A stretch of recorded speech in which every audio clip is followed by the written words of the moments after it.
Welcome to tonight's live stream. I am going to get started in a minute. I just need a minute to let everybody know that the show is starting. So just give me a second and I'll just get started in a minute.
Okay, now that I have promoted tonight's live stream on social media, I'm gonna go into a little bit of perfunctory. Now, as everybody knows, this is Black Friday, and this is the day that your businesses usually wind up in the black. And I've had a bit of a slow month on Amazon as related to book sales, so I'm asking everybody to head over there and pick up some of the titles on the SJS Direct imprint. So, with it being Black Friday and SJS Direct being a Black, this is a great time to participate in some group economics and help a Black-owned business stay operational. So, every positive Black book that you buy on the SJS Direct imprint, like the latest books Stop Simping in Cyberspace, and E-Steam Cancel Vacation.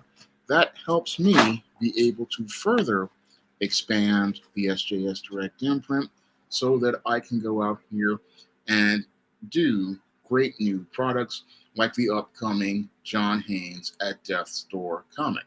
So when you go out here and you pick up an SJS Direct book, whether it be a paperback or an ebook, what that does is it allows me to further expand the SJS Direct imprint and put other brothers and sisters to work and be able to do other great projects like the upcoming John Haynes at Death's Door comic. And a little news report on that comic project. Antonio Balderi told me he has just completed sketching pages 22 and 23. And with this book having 32 pages, we are getting closer and closer to the finish line on the art for the John Haynes at Death's Door comic. So I'm hoping to have that comic later next year or earlier next year so that you guys can see what a great full featured 32-page comic from SJS Direct would look like. But until then, you can get a little sneak preview of what a Sean James comic would look like with E-Steam No Good Deed, which is 99 cents right now on Kindle. You get E-Steam.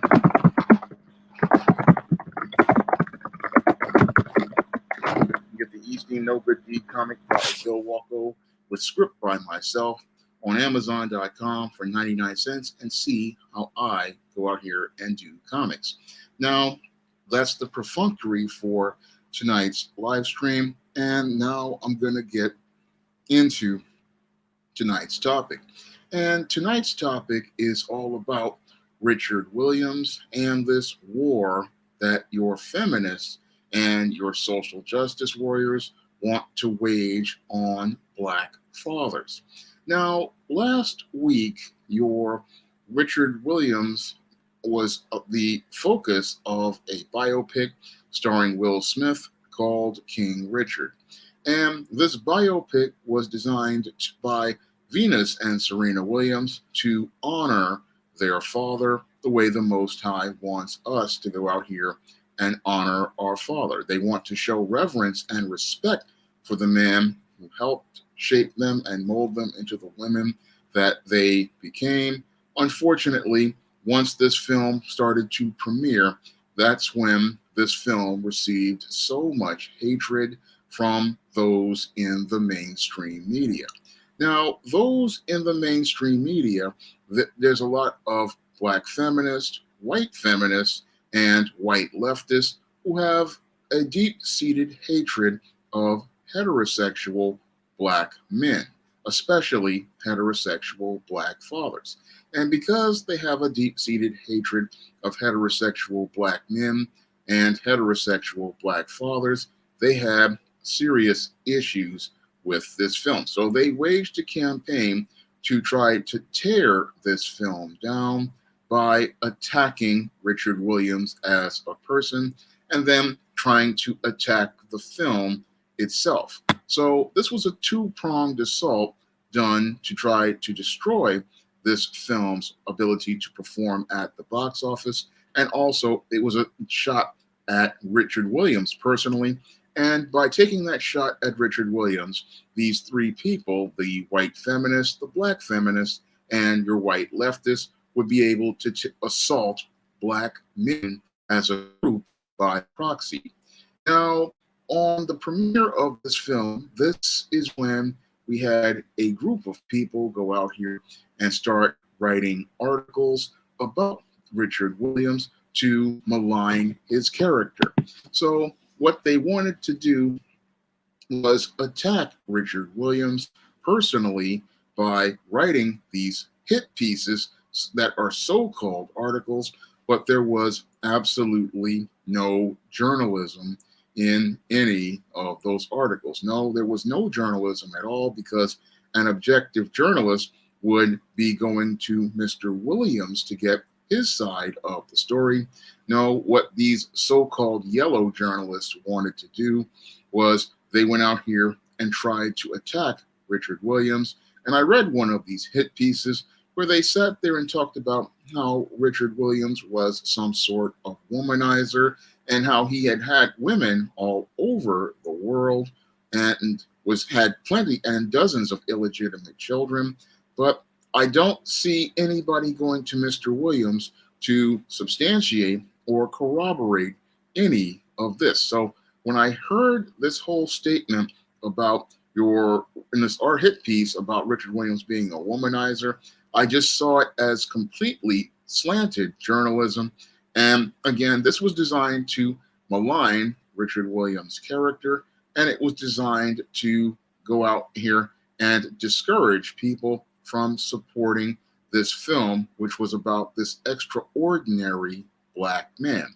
Now, this isn't the first time that your group, your feminists and your leftists in Hollywood have gone after a film produced representing an image of black manhood and black masculinity. A couple of years ago, they went after your Nate Parker when he was producing the film Birth of a Nation. And because they did not like the idea of a film on Nat Turner, what they wanted to do was they wanted to attack Nate Parker's character and then go out here and write a series of hit piece articles talking about a criminal case he had that was related to a sex crime in an effort to try to demonize him.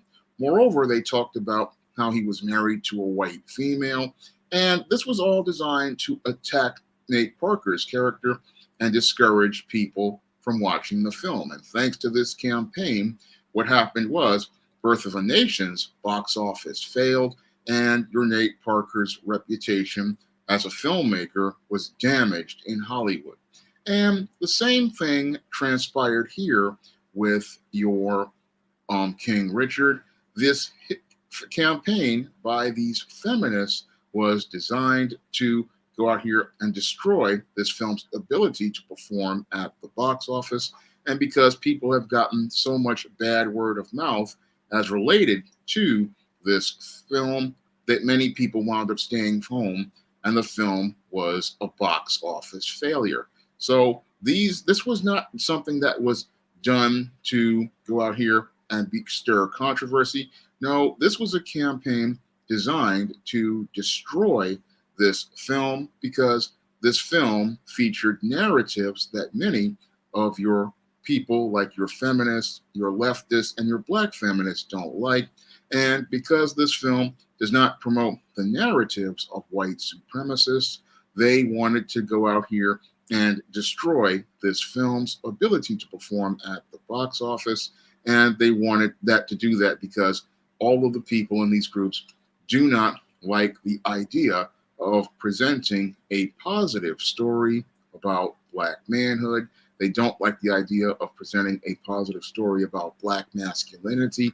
And they don't like the idea of a story about a black father. Now, a black father is something white supremacy does not want to promote in its media because the whole idea of a black father is something that makes many of your racist and your black feminists extremely uncomfortable.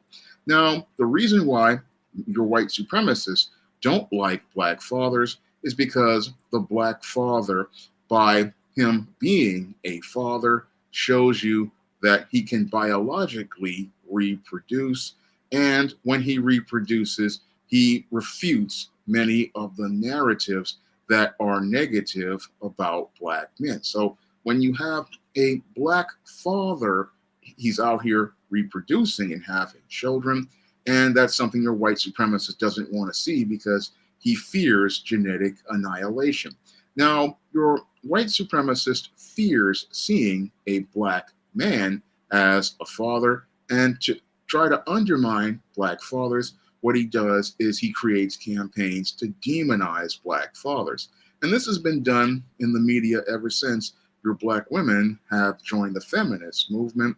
There's been a campaign to demonize black fathers by saying that black fathers are lazy, black fathers are incompetent, black fathers cannot provide for their families.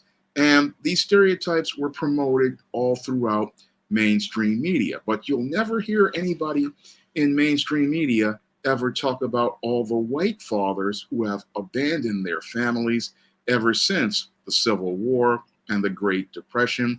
They'll never talk about those white men who go out here and abandon their families on the regular by saying, I'm going out for a pack of cigarettes, or I'm going to go get a haircut, yet the man is never seen ever again.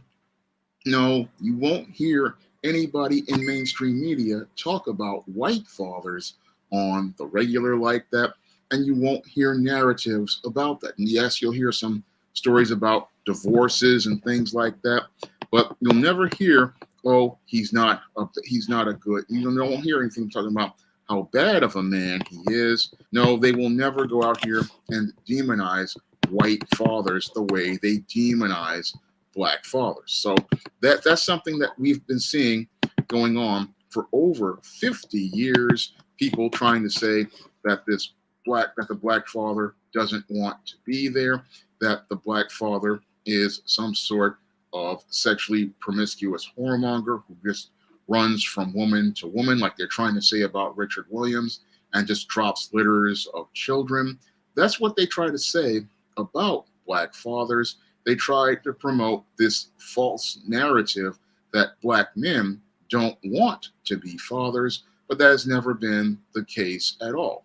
No, like I talk about in my book, Why 70% of black women are single, the black father always wanted to be in his family's life. So I talk about this in my book, Why 70% of black women are single.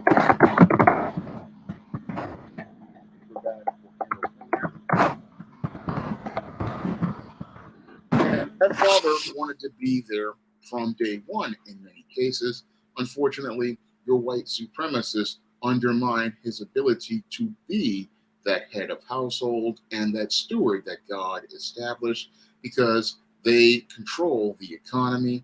And what they do is prevent that man from being able to compete in the economy by going out here and participating in white supremacy and racism, by denying him the ability to make a living, because that father, he wants to go out here and provide for his children, but he cannot provide for his children, because what will happen is they won't let him go out here and get that job that's on the equal level of a white man. So I want to give some shout outs to everybody for coming. Computer Robots, Stingray Cool, Bifer, Nightingale Wednesday Nightmare, D Wood 78. Glad to see you all here. And glad to see you all here for tonight's show. And I'm talking about Richard Williams and the war on black fathers. And part of that war is denying that black man an ability to go out here and make that living, so that his family will see him as somebody he respects. Because combined with that propaganda that they present in the mainstream media, this economic denial of an access to the job market, this is what makes it hard for people to see a black man as somebody they respect. It's hard for a black father to receive respect when he cannot go out here and be that head of household and be that steward, because your white supremacists, what they do is they undermine him in the job market and discriminate against him. Even worse than that is they go out here and try to hire the black woman and her the job, and that is done in a passive aggressive fashion to make it where the black man cannot be seen as a leader, and he cannot be seen as any sort of authority, because he does not control the economic resources. And when the black women see the black man not able to make that living, they see him as weak.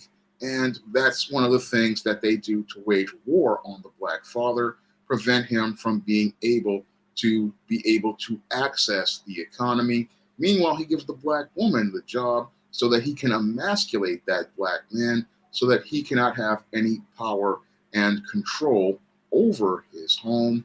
Because one of the ways a man controls his home is by having the ability to provide for his family.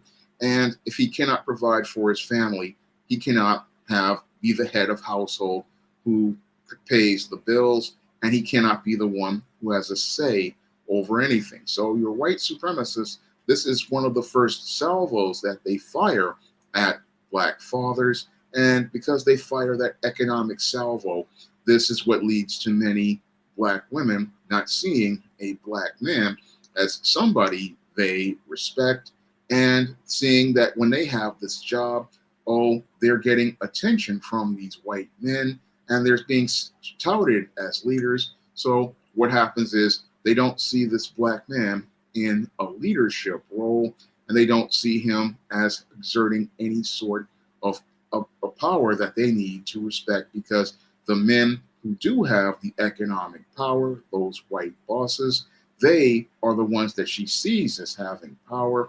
And because she sees them having power, she does not respect the black man. So that's the way that they wage war on the black father.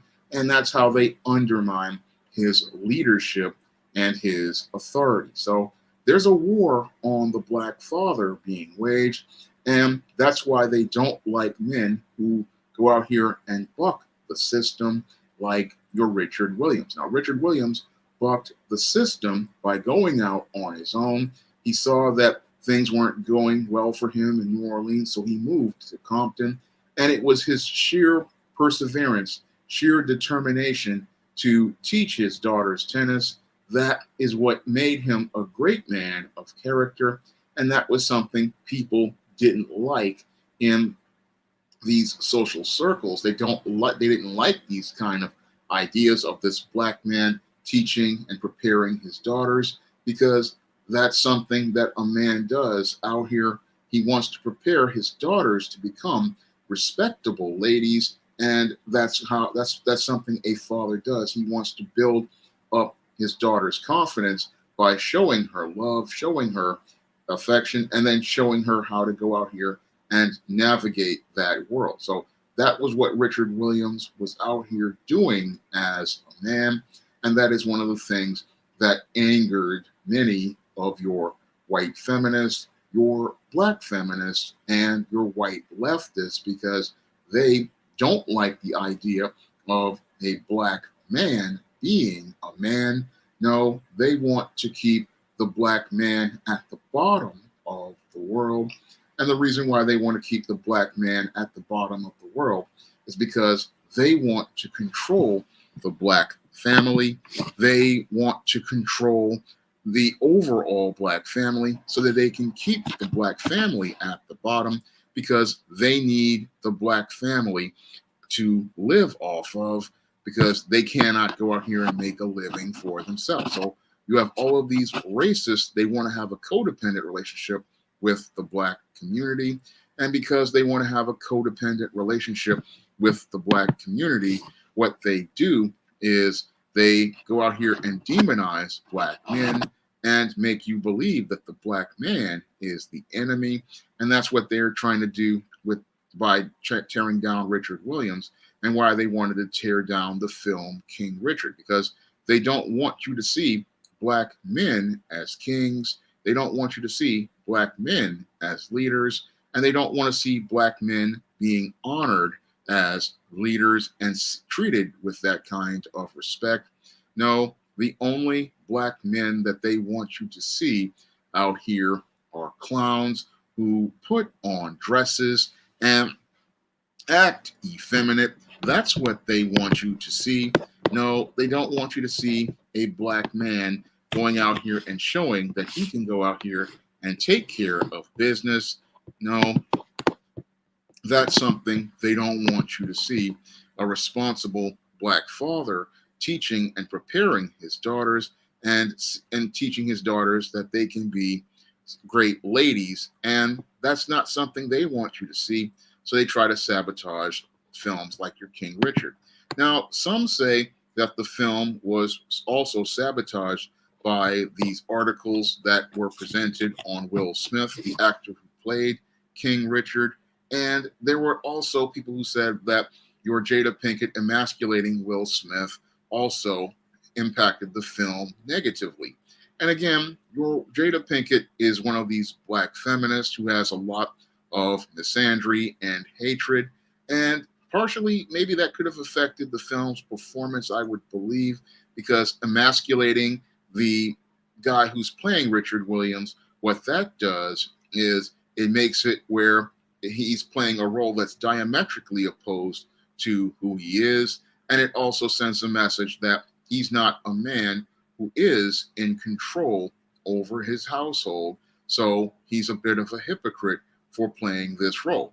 But what many people don't really understand is that your Will Smith, again, he was a man in crisis, and I will say that he was a man in crisis, and he needed some guidance on being a man. So sadly, he didn't see how his wife was sabotaging him, but that's something that your black feminists do, because your black feminist is a white supremacist. And your black feminist, she does not like black men. She does not respect black men. She has a deep-seated hatred of black men, just like a white supremacist does, because she is angry at black men as a collective, and she's angry at black men because she's really angry at her father. And because your black feminist is angry at her black father for either possibly abandoning her or not meeting her emotional needs the way she wants them met, what she does is she wants to get back at that black man by making all black men suffer. Thank you, C Truth the Revelator, for the super chat. And he states, and yet these palm-colored ones want to eliminate critical race theories in schools. It's American history they're trying to rewrite. Yes, that's true. They are trying to rewrite American history.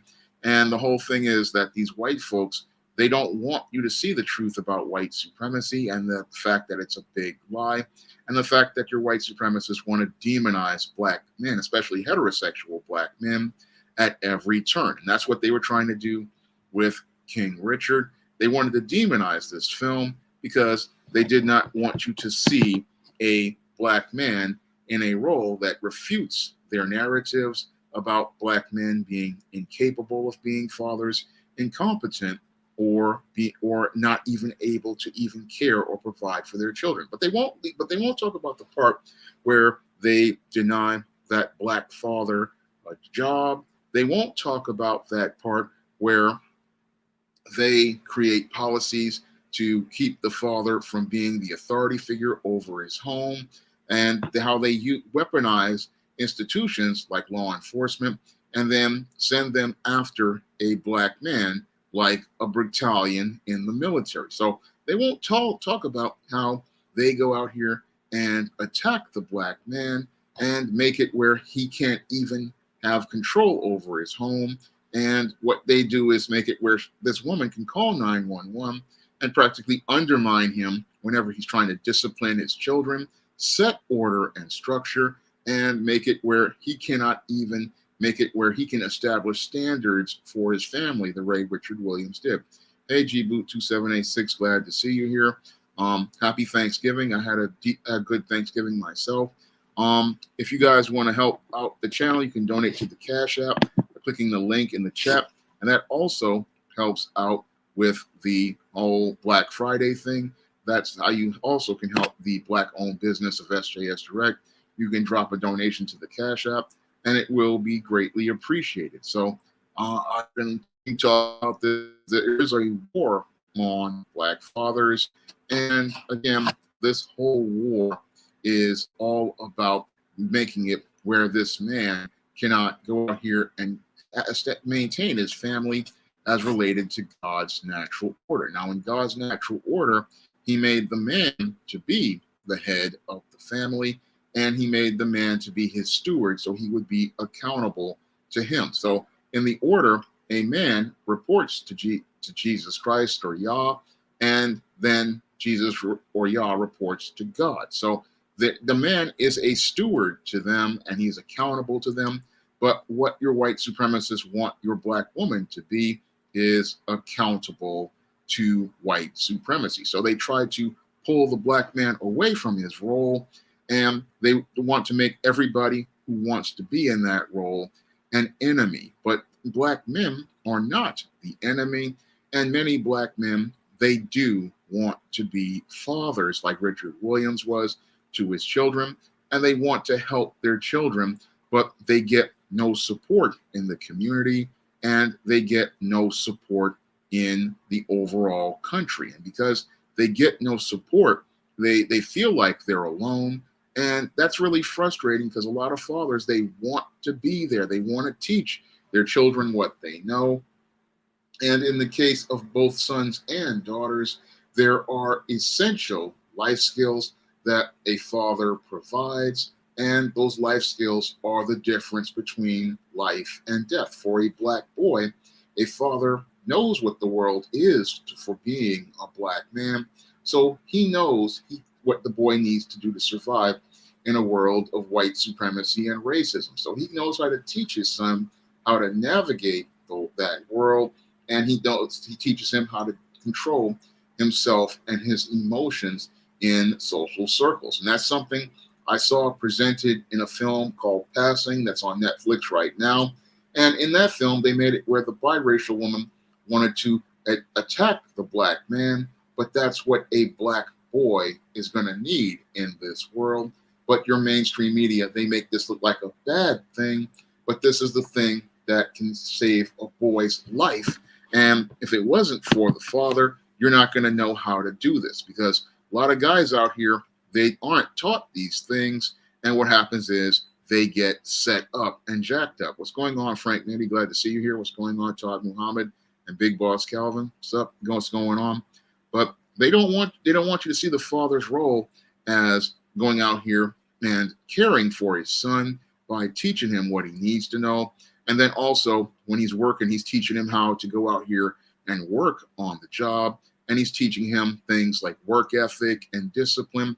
And when he's sitting in the home, he's teaching his son about budgets and financing. There's a whole lot of stuff that fathers teach because they have to set up and maintain the household's overall long-term situation while the mother maintains the short-term situation. But nobody wants to talk about how the black father teaches his son how to go out here and avoid getting fired on these jobs, how these jobs are very hostile environments for black men, and how a black man has to look over his shoulder because he's got a target on his back. That's something only a father can teach him, and a father is the only one who can teach him to maintain his confidence in those situations and not be filled with fear. That's something that a father teaches his son, that yes, this world is filled with racism and white supremacy, but you have to hold your head up as a man, and you have to hold on as a man, because you can't let anything shake your resolve, because that's what the white supremacist wants to see: weak black men who have a shook resolve and wind up falling completely apart in situations. And they want you to be this coward who is cowering and bojangling and tap dancing. They want to see weakness in a black man, but a black man who's a father, he wants his son to know that he needs to maintain his confidence and he needs to maintain his resolve in the face of any life challenge. And that's something fathers teach just by their presence, because they're confident. What's going on, Darius from Atlanta? Thank you for the Cash App on Tuesday. Really appreciate it. He teaches him to have that confidence, and his presence right there can give a boy all the confidence to go out here in the world. So that's something that many people don't see about fathers. Just being there, he radiates that masculine energy that makes you go out here and want to feel strong.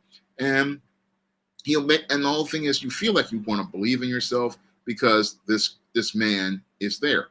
Now, the father, in the case of a daughter, like we see in the case of Richard Williams, he's the one who nurtures the girl, and by nurturing the girl, he encourages her to go out here and be her best. Now, the father, what he does is he gives that girl the attention that meets her emotional needs. And when he gives that girl that attention that meets her emotional needs, she feels that love. And when she feels that love, what happens is she's not out here looking for attention from all of these different men, and she's not looking to have a boyfriend out here. No, she's focused on goals like Venus and Serena are, because Venus and Serena, because their father was there, you didn't see them chasing guys looking for love from the wrong kinds of guys. No, they were focused on goals like winning tennis championships. And that's what happens when there's a father around. Your daughters are focused on doing well and performing well academically. And they're also focused on being the very best, because fathers have standards for their daughters. And because they have standards, what they're going to do is establish a structure for their daughters and insist that they meet those standards. So when you have a father in a home like Richard Williams, he was demanding excellence from day one.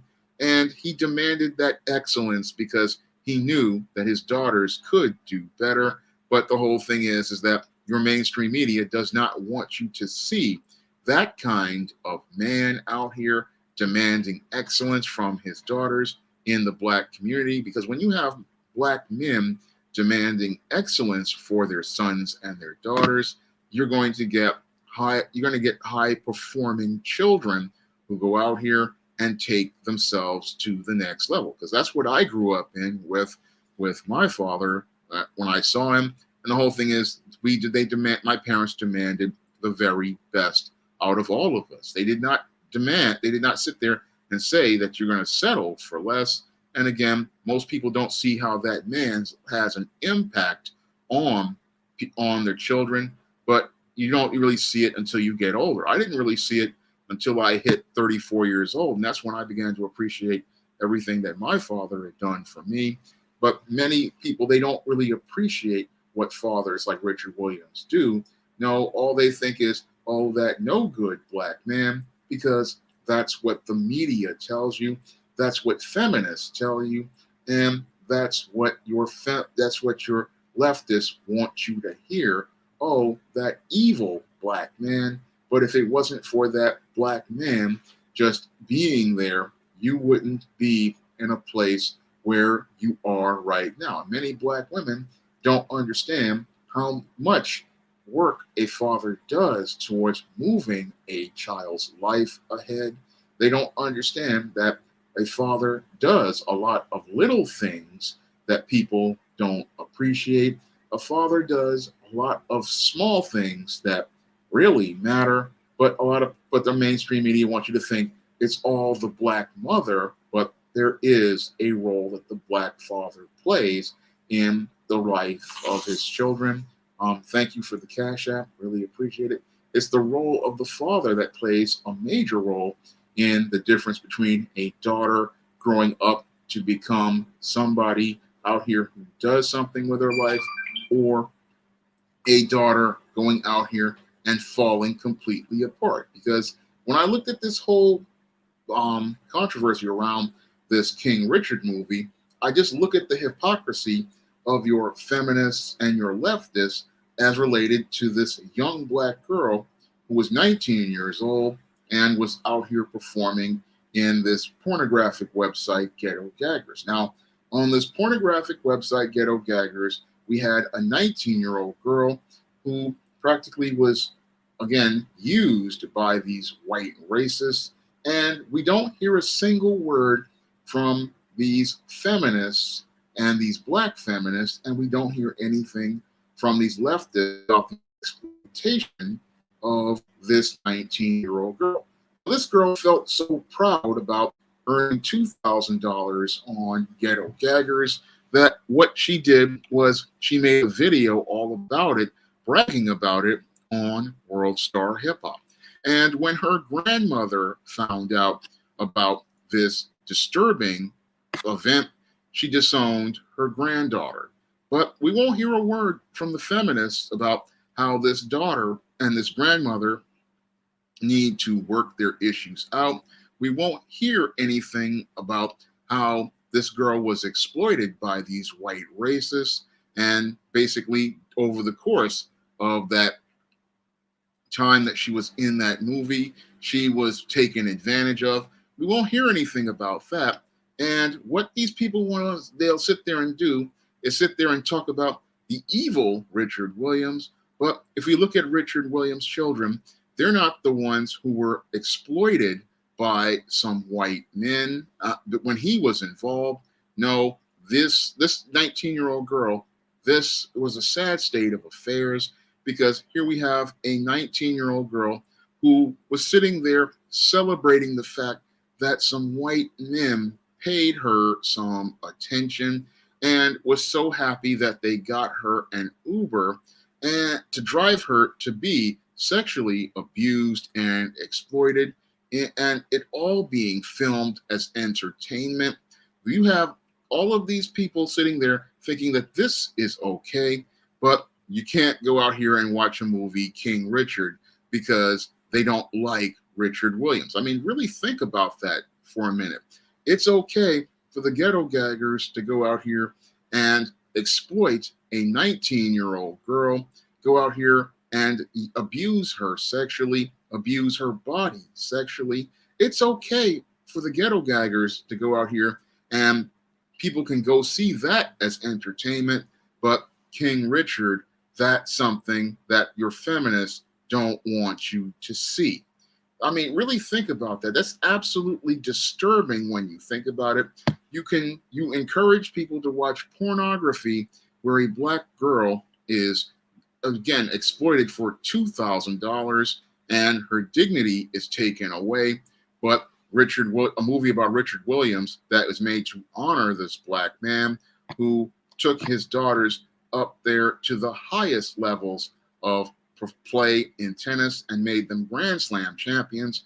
Oh, that's evil. That just shows you how depraved your white supremacists are and how depraved they're agents like your black feminists truly are. They have no problem with a black girl being exploited, and they will never. And what's even more troubling is these black feminists will not raise a single finger to go out here and get that girl any sort of help. No, they won't go out here and say, look, young sister, these white men are exploiting you. These white men are degrading you. These white men are using your body as a tool so that they can be entertained. And they are sitting there as they are degrading you, calling you the N word, making you sit in your own vomit and filth. They are sitting there getting their jollies by humiliating you and treating you like you're less than garbage. No, where is the black feminist to say something like that to a young 19-year-old girl? That's a critical question I really want to ask all of those black feminists who could run out here and get their fingers to go to the keyboard, to go to war with black fathers over King Richard, and go to try to attack black heterosexual fathers by proxy. Thank you, C Truth, the Revelator, for the super chat. He says, don't get me started about that other chick in Ghetto Gaggers who was supported by her own mothers. The feminists don't make any comments about that. That's because your feminists will sit there and say, oh, that's empowering. But how is it empowering when you have a young black girl being called the N-word, slapped, and humiliated by these racist white men? How is that empowering? Explain that to me, feminists, because when I listen to your statements about King Richard, and then I look at how you sit there and just go along with this type of stuff, it shows how depraved these feminists are. They'll sit there and say, oh, the black man, he's a monster. But how is a black man a monster when he's out here asserting his role that God gave him as a father? That's a critical question I want to ask many of these black feminists and these leftists who want to attack black fathers. How is it that when a father is out here handling business, he's the bad guy? Because I don't see that black father as a bad guy. And I believe if there were a black father in that home where that 19-year-old girl was, he would have set his daughter straight about pornography, and he would have set his daughter straight about this whole Ghetto Gaggers website. And he would have told her that there are more important intangibles for a girl out here than that little $2,000 change that you got, because you can make $2,000 working fast food. You can make $2,000 work doing YouTube or eBay. Yeah, it won't be easy money to make, but you will still have your intangibles of your character, like your dignity, your self-respect, and your self-worth. And that will give you far more power than that so-called empowerment where you are letting these men practically run through you. I mean, that would be far more empowering working for fast food. I mean, if you work McDonald's, you would still have more dignity than anything out there. Yes, that job would be rough. Yes, that job would be hard. But at the end of the day, you would come out of that job with your intangibles, and you would also come out here with that paper. So that's something many people don't want to think about. How a father, when he goes out here, when he goes out here and nurtures his daughter and praises his daughter and teaches her a sense of worth, what he's doing is teaching her that she has value as a girl. And when he teaches her value like that, she's not looking for love like this 19-year-old girl was from a group of white male strangers who had absolutely no love to show her at all. And she had no love to show him.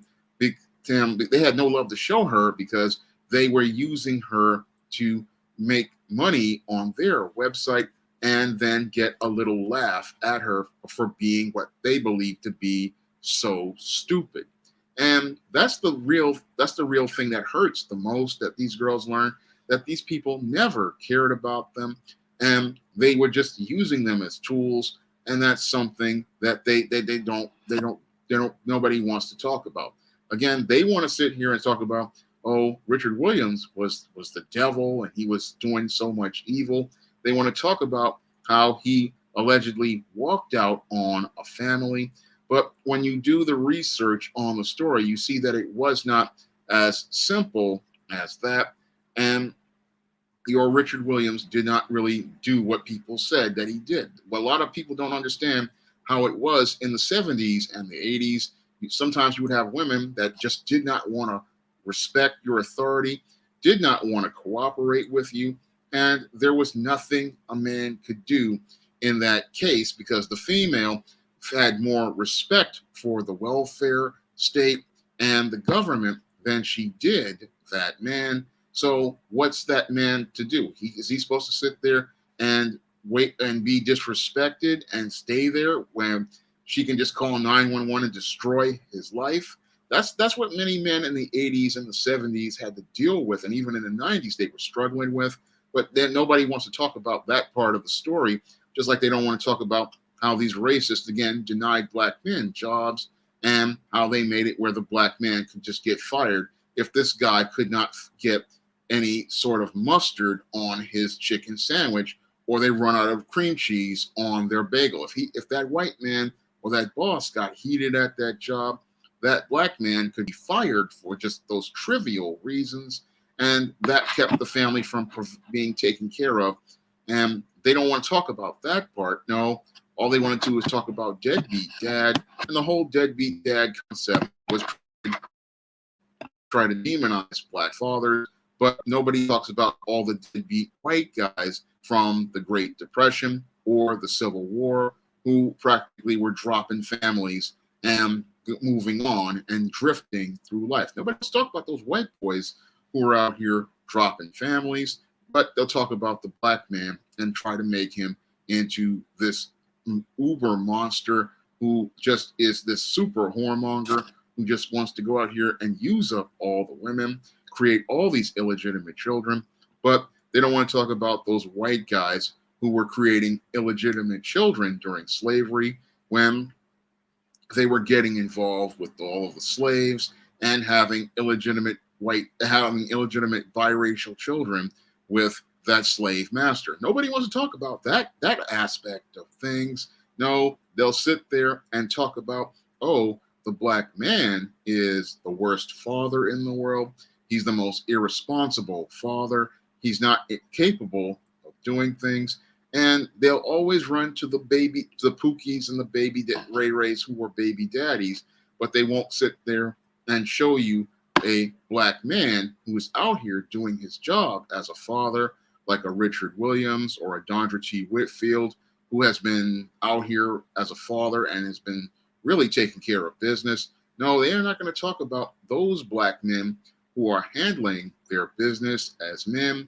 No, they don't. They want to only talk about those bad guys whenever they talk about irresponsible fathers. So that's all they talk about is these irresponsible black men, and they make the black man the poster child for this. And again, that's all part of that white supremacist propaganda to promote anti-black racism, to demonize the black man's image, and it's all part of their campaign to get us not to go out here and support material that shows us positive images of black manhood, positive images of black masculinity, and that's something they don't want you to see. And Darius makes a good point.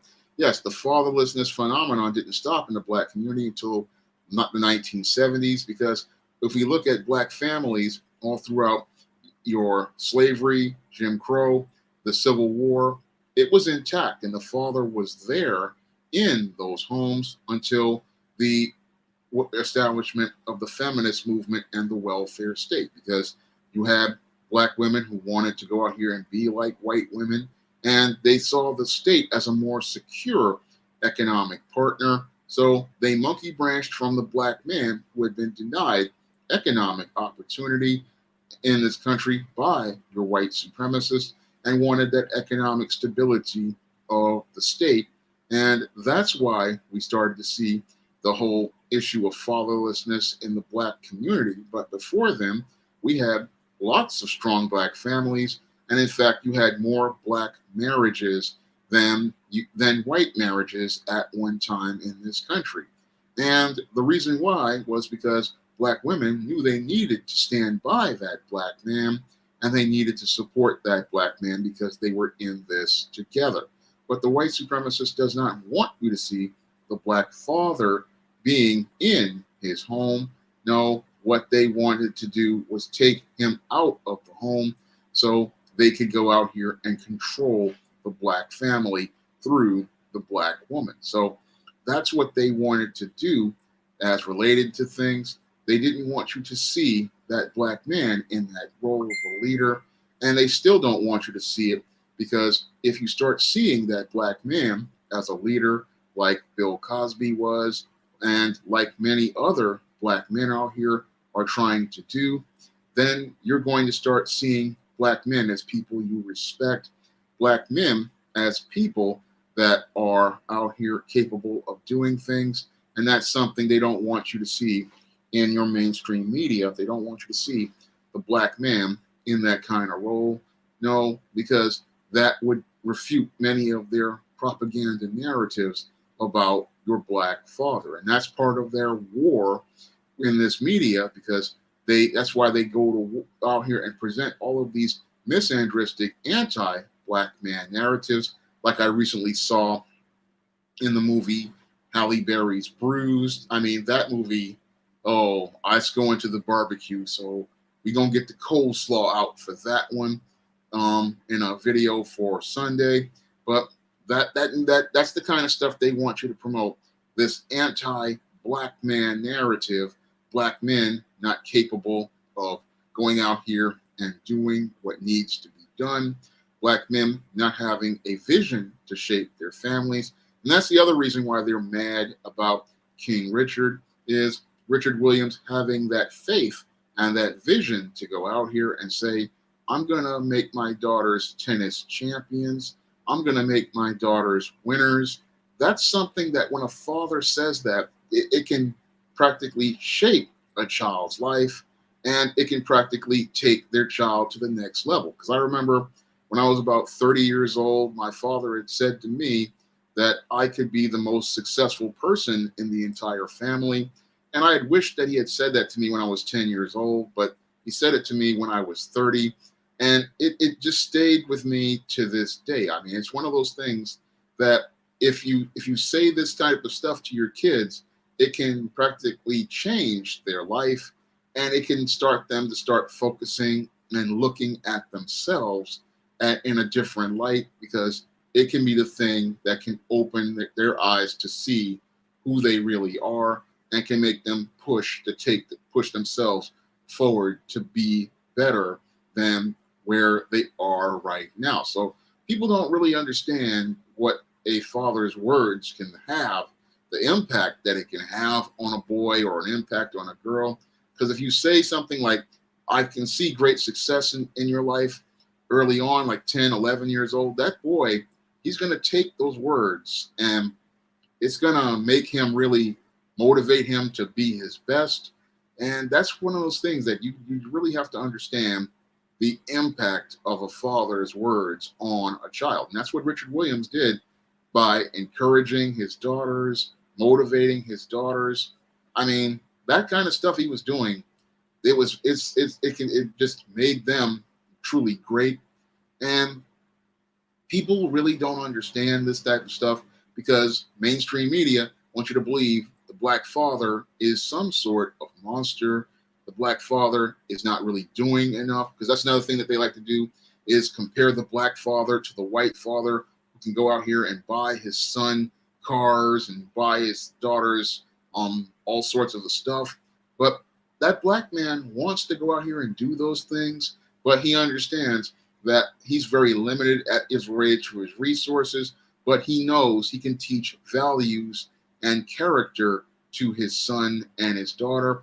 And it's that character that he teaches that can help them go out here and be able to have that resolve that that white child does not have. I mean, yes, they have that privilege with that money, but what happens is that they take life for granted and they don't appreciate what they have. But when you have a man who can teach you discipline and character, that's going to go a lot further because it's going to teach you what you need as related to building up your intangibles of manhood and building yourself up so that whenever stuff doesn't go right or things don't work out, you can go out here and persevere.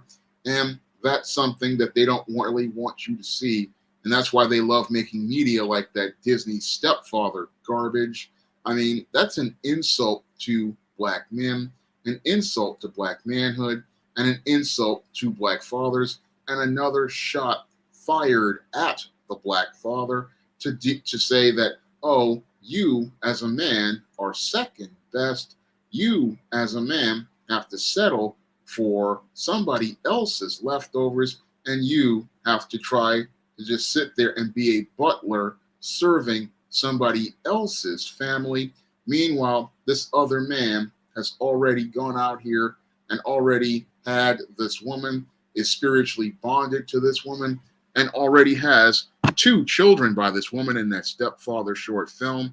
And nobody sees you as anybody they need to respect because that woman is bonded to that Asian man, and those children see that Asian man as an authority figure.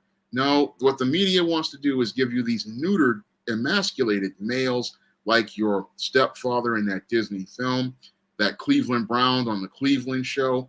They want you to see these weak, emasculated males who are basically there to be butlers and who are just garbage men cleaning up a mess. Oh, that's all they want you to see, a black man being the in the background of somebody else's life and being in the garbage can, going out here cleaning up somebody else's mess. They don't want you to see a black man who says, I'm going to build my own stuff. I'm going to establish my own business. I'm going to create something that allows me to take care of my family.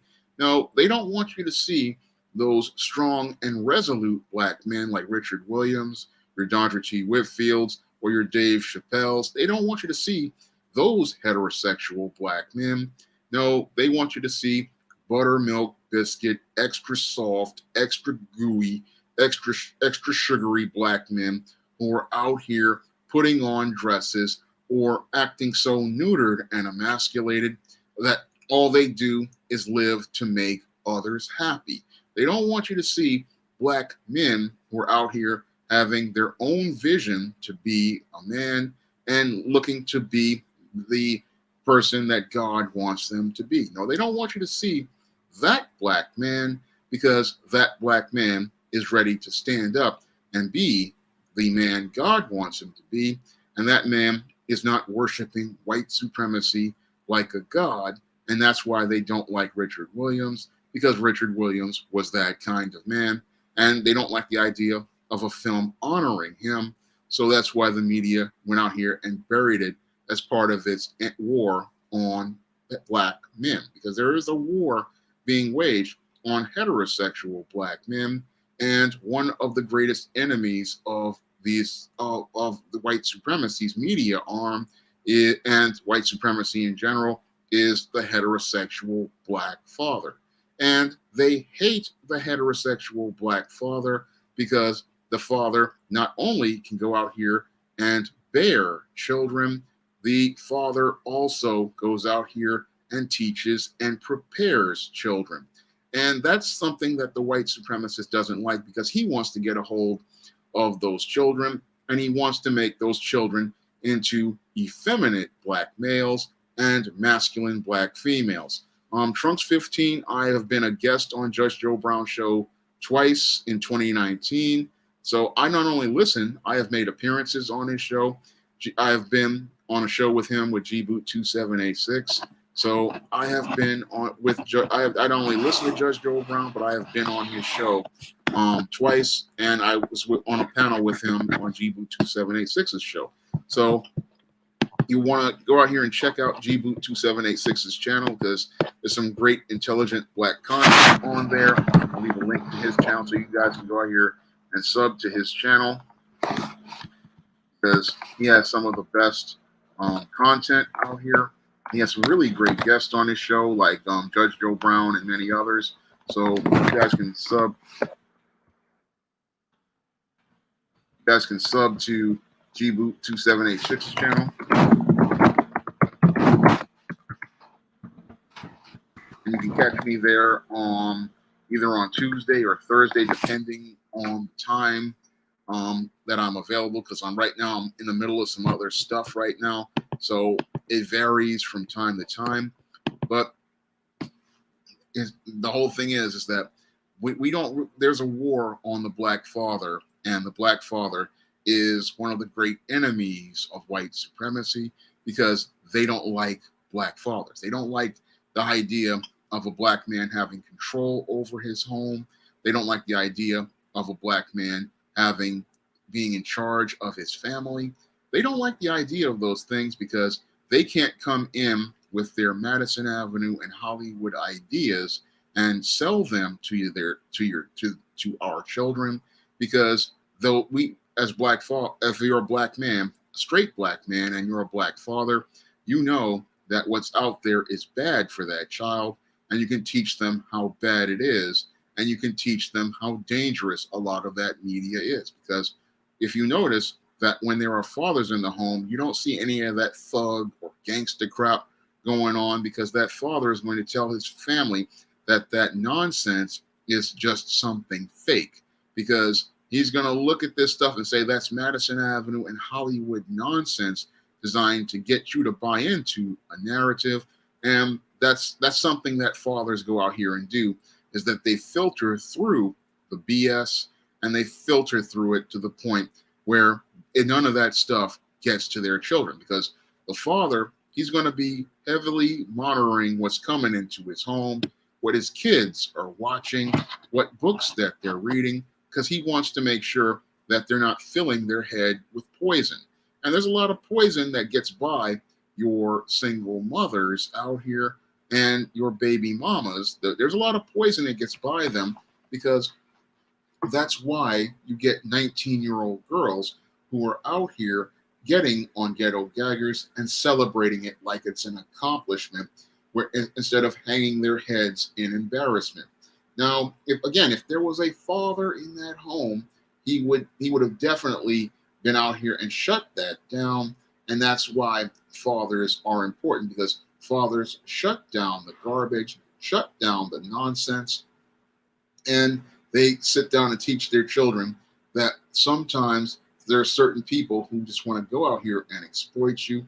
And that's because they know what's going on. You have a seasoned father out here, he's going to be able to look back and pull his children away from the insanity. So that's what fathers do out here. And that's why white supremacy does not like black fathers, because black fathers, they don't allow garbage in their community.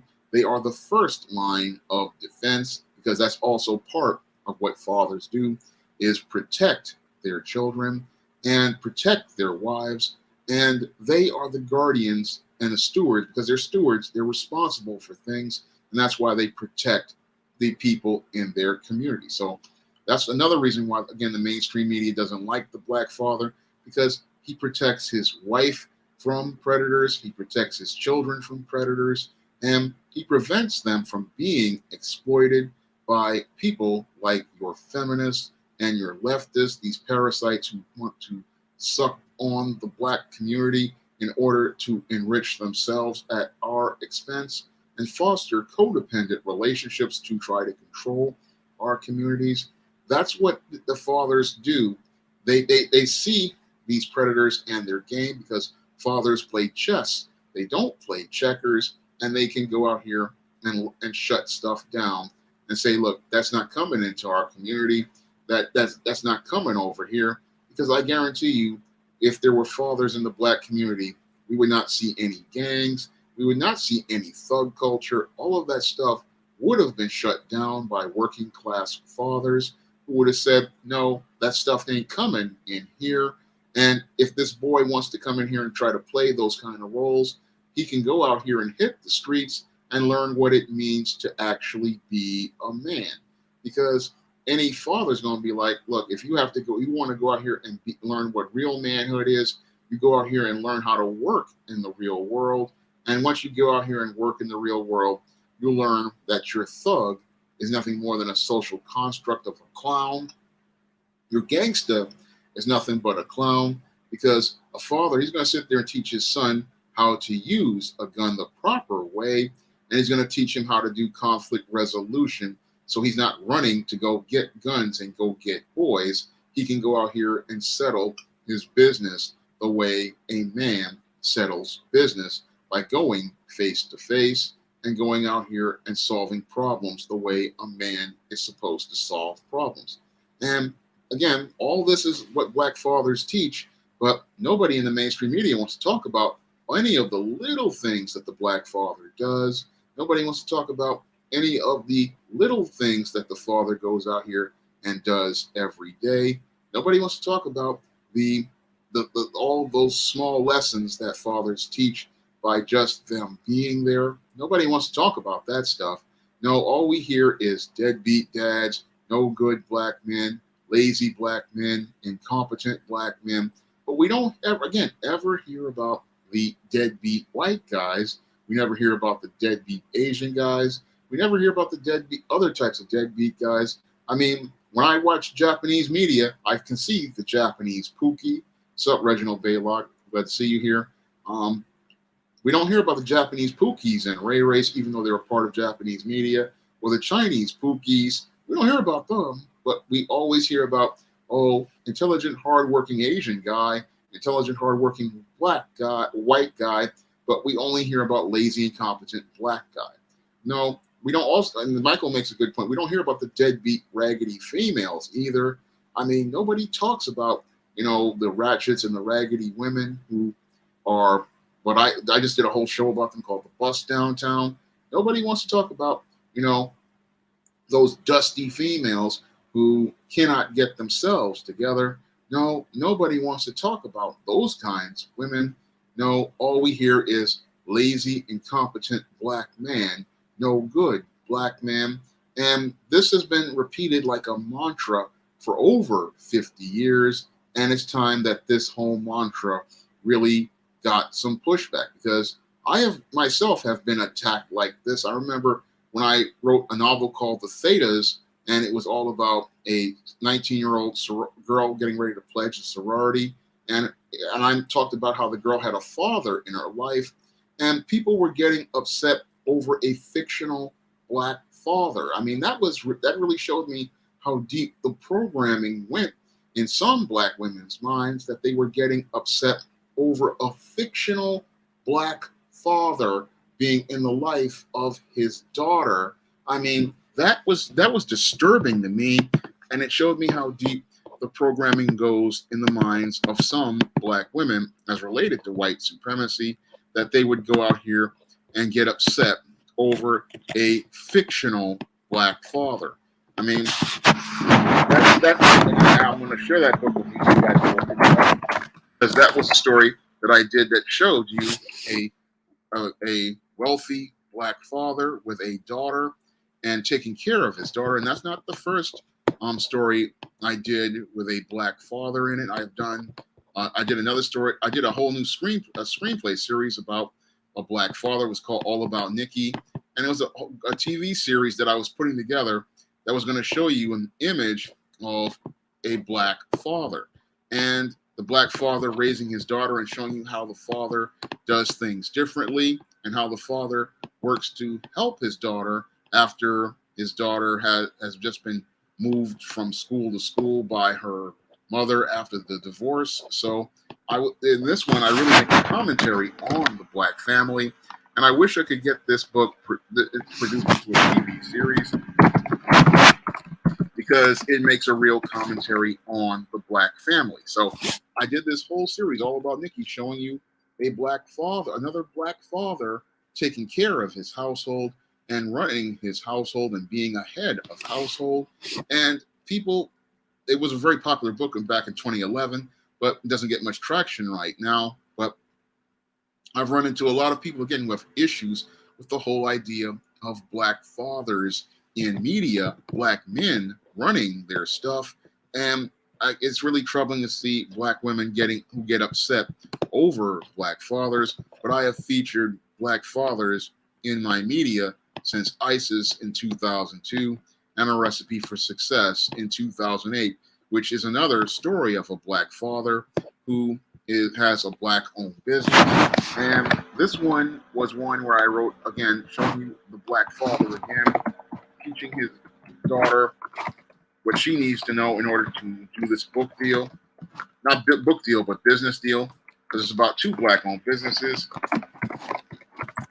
And this story was, again, showing you a black father giving his daughter guidance and helping her navigate through this business deal after teaching her years in business. Thank you, Michael Gray, for the super chat. I really appreciate it. But when I wrote A Recipe for Success, I was showing you images of black manhood and black masculinity. And many people who read A Recipe for Success praise how balanced it is and showing you both the black man and the black woman. And that's a perspective you can only get when you have a father in your life, is that you gain balance as related to things instead of saying, oh, it's the evil black man or the no good black woman. You gain perspective on things and you can see both sides of the story. So instead of being subjective, you learn how to be objective. And that is something else that a father teaches you. And that was one of the things I learned growing up, is learning how to get a balanced perspective on things. And that's something that nobody wants to talk about black fathers, that just you being there gives children perspective and gives them a sense of balance on subjects and allows you to see a bigger picture, because that was one of the things people liked about A Recipe for Success and many of my books, is how I have this way of showing you all of the sides. And that was one of the things that I learned growing up, having my father in my life, is learning how to just see things from that balanced perspective. And it was something I didn't appreciate, but I appreciate right now. And again, people don't see this because we have demonized fathers for so long. In media, we've made the father out to be the ultimate supervillain. And if you look at supervillains in media, it's not your guys like your Lex Luthor. The mainstream media's ultimate supervillain is the black father. If you look at the way they did James Evans, if you look at the way they did the father in Precious, if you look at the way they do fathers overall, they try to make him out to be a bad guy, but they won't do that to the white fathers like your Ward Cleavers and many others. No, they don't make them out to be the bad guy, but the black father is shown to be a villain in a lot of that mainstream media. And that's why, another reason why they don't like King Richard, because they can't make him into this villain, this loud, raging, angry brute, or this guy who just is apathetic and doesn't care. They can't change him into some sort of monster. And again, that's the difference between your white media and your black media. If you look at John Singleton's legendary Boys in the Hood or Baby Boy, they show you the roles of black men. And when you look at Boys in the Hood, and if you look at Furious Styles and the way he was teaching his son, that was really shaping him as a man. And that whole, if you look at Furious Styles and teaching him, it was the difference between life and death. And again, that goes back to what I was saying earlier. The lessons a father can teach can be the difference between success and failure. And that's something many people really don't think about, because when they listen to these hit pieces, they don't see them for the propaganda they are, because all they believe is everything that they hear in the media, that, oh, the black father is the bad guy. And they take that and they run with that. But that is not the case at all. When you really start deconstructing the stories of many fathers, like I did back in the 1999 when I was writing the first ISIS, you get a whole different story on how things happen. in as related to your situation. So that was one of the other reasons why I wrote the first ISIS, was I wanted to give people the father's side of the story, because a lot of times we don't get the father's side of the story. And when we don't get the father's side of the story, we don't get the things that will help a child be able to come to spiritual peace. And that's something that leads to a lot of kids winding up becoming spiritually lost, because a lot of kids, they don't have their father around to give them that other side of the story.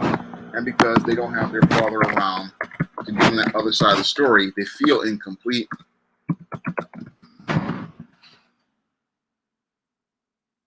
And because they feel incomplete, what happens is that's why they're out here looking for love and looking for attention and looking for affection from other people, because they want to have that balance and they don't get that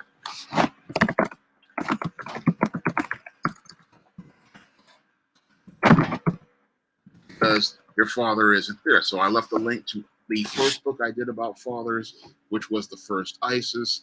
And again, I wrote that story because I knew so many girls who did not have fathers, and they were looking for that closure. They were looking for that, all those things that they didn't get, and getting some understanding about things. Because I understand that the black father, he has a lot to offer his daughters, but we get told so many bad things, like, oh, he's all these different, all this type of evil.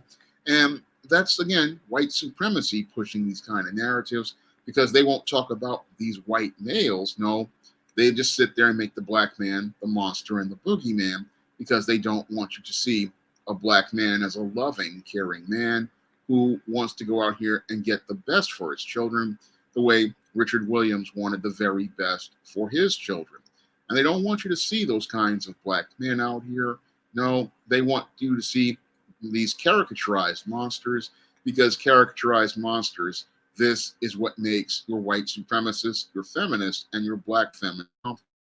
They have no problem with demonized images of black men, but humanized images of black men they have an issue with, and humanized stories that humanize people like Richard Williams, they have a serious issue with.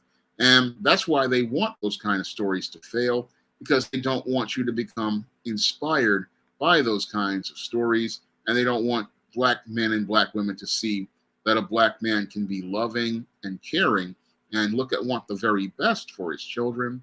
They don't want you to see those kinds of stories, because all they want you to see is that he's this low-life deadbeat who is a whoremonger, who does not care about his children, only about the next lay or the next payday. He doesn't care about anyone or anything. And that's what they want you to see in their media. They want you to see this irresponsible, incorrigible black man, because that's what the white supremacist wants to project on him, to keep people from seeing how he's the real incorrigible at the end of the day. Because the real incorrigible was the white supremacist. The white supremacist was the one who went out here and had affairs with the black slave that created biracial children. He was the one out here participating in deviant sexual acts. He was the one who taught this culture, but he wants to project it onto the black man to make him the bad guy. And he doesn't want you to see how he's at the core of everything. And Darius makes a good point. Yes, they don't want to promote heterosexual black family units, because promoting a heterosexual black family runs against white supremacy. And what white supremacy wants to promote is the idea that white is supreme, white families are the ideal, but to promote the idea of a black family that competes with white families, that makes it where they don't want to put that media on their platforms. So that's why they engage in anti-black racism, where passively they'll distribute a film like King Richard, but aggressively go out here to tear that film down so it won't be a success and it won't inspire people the way The Cosby Show inspired a generation like mine to see beauty and value in blackness and have pride in being black. That's what they wanted to do. They want to undermine the success of filmmakers like Nate Parker, the producers of this film, but they'll go out here and celebrate a movie like Halle Berry's Bruise, which presents some of the worst anti-black racism I have seen in my life and presents some of the most degrading images of black women yet once more. So they have no problem with that type of content, but you can't show that black man being a father. You can't show that black man being a husband. You can't show that black man loving his wife and caring for his wife and say that it's positive, because that's what I saw in the movie Passing. Oh, the black man, him loving and caring for his wife was considered negative. Him teaching his son about racism was considered negative. No, you can't talk about those type of things. No, they don't want you to see heterosexual black men and black women in media. And that's all part of the propaganda war that is waged on black families. And that's why it's important to go out here and pick up positive black media like I present on the SJS Direct imprint, because that's where you get the ideas as related to seeing black men as a valuable part of the community, seeing black fathers as leaders and authority figures, and seeing that a black man is somebody who is deserving of respect, because the media you feed yourself is what you feed your mind. And when you feed yourself positive black media that presents positive images of black men, it really shapes how you see other black men and teaches you how to love and respect black men. That's why SJS Direct is so important and why I'm so passionate about it. It's something that I want to go out here because I understand that your narratives out here are really bad. And I didn't know how really bad it was about black men. I knew it was pretty bad out here. But as I've grown from 2010 to now, I realized that there's a lot more that needs to be done. We need more strong black male characters, because strong black male characters, like I put in the John Haynes series, that's something that I'm seeing having an impact on black boys and black girls, because I get a lot of readers who are black boys especially. They like seeing that type of black man who's a leader. They like seeing that type of media, and it makes them feel valuable in themselves, and it instills value, because that's what some of my viewers tell me about John Haynes and the character of John Haynes. They like that idea of seeing this black man going out here and being that leader, being that positive image of black manhood. And again, that's something your media doesn't want you to see. And they don't want you to see the ultimate image of positive black manhood, which is that black father. And that's why we need more media out here like King Richard. And I'm going to go see it this weekend. And I'm urging all of you to go out here and see it this weekend too. Whether it be on HBO Max or the theater, let's try to help this movie out, because again, when you feed yourself positive black media, it really helps you see yourself in a positive light. So I'm going to get ready to wrap up tonight's stream. I want to thank everybody for coming out to tonight's stream. We have 40 people watching and we have 34 likes. So let's get those likes up before I go. So I'm going to leave a link to my books on Amazon so that you guys can go out here and make it a Black Friday for SJS Direct. Lots of great positive titles on there. So